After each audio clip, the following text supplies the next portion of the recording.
Look at yourself, man. Look at yourself. What am I going to do today to change what I see in this mirror? I'm trying to find more of myself. And the only way I can find more is to silence the world out as much as I can, because it's getting busier every day. It's getting faster. I put my phone away and I go dark. I go dark a lot, and it's because I have to find out. I'm on a journey of life, and we all have a different journey. I like to take this 4-lane highway, the easy highway. We all love that 4-lane highway. We always step over the shovel. That shovel, I made my own path. But going through this path of life, this journey over here that you make yourself, that's incredibly difficult, and we're afraid. It's easier to accept the fact that I'm just not good enough. You have to go into those dark chambers that we often shut off, and you got to open them up. Fail, and you're going to be in your head. You're going to be saying, I'm not good enough. And it's how you get through that. It's how you get through that on a daily basis, when that thing is saying, man, I'm 43, I've done so much. You start to become civilized. The refrigerator gets full. You start making money, and you start, I'm not getting cold anymore. I'm retired. At 40, people shouldn't be playing basketball or football. Or at 43, I'm still putting 100-mile weeks, still doing thousands of pull-ups, thousands of push-ups, because I'm not allowing myself to become civilized. The worst thing that can happen to a man is become civilized. You want to be uncommon amongst uncommon people, period. You start putting yourself in situations that suck, you'll find yourself. I'm big on being with yourself. I want to be forever proud of who I was as a man and change who I used to be. The liar, the insecure guy, the guy who can, whatever. I want to be proud. If I die now, if I die at 8, if I die at 90, 100, I want to look at myself and say, I'm proud of myself. I believe in patience. I'm a patient dude. I can watch a piece of grass grow for 20 years. Because I know that this is how you get somewhere in life. By being that monk-like mentality,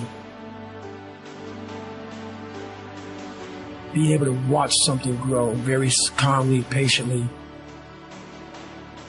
I can't go any faster.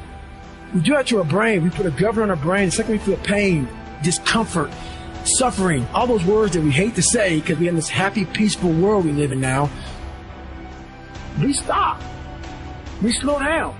And if you can get through these different barriers and gain 5%, 2%, 3%, that 40% becomes 60. At 60% becomes 70, 80, and 90. And then you'll hopefully one day near 100. That dreamer mentality just would always fuel me. It would just fuel me, man. What if I can be a SEAL, man? Now I run 205 miles. What if I can go? What if I can go? And what if, how would that feel? You have to go into those dark chambers that we often shut off, and you got to open them up.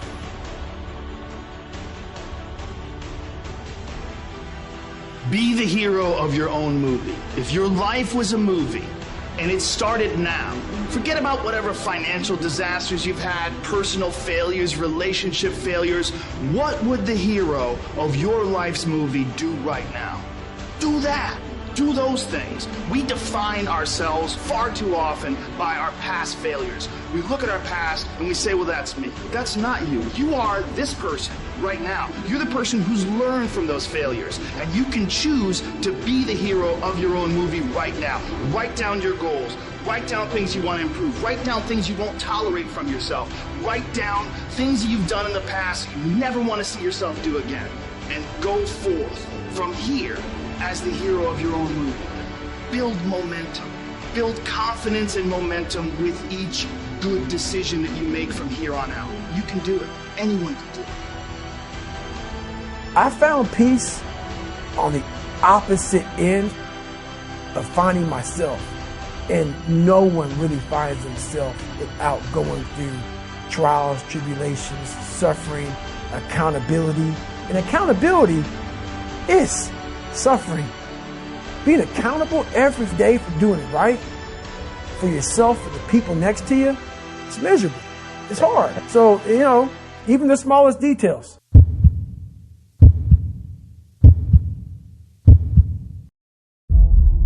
What are the 5 reasons that you won't give up when life catches you on the blind side?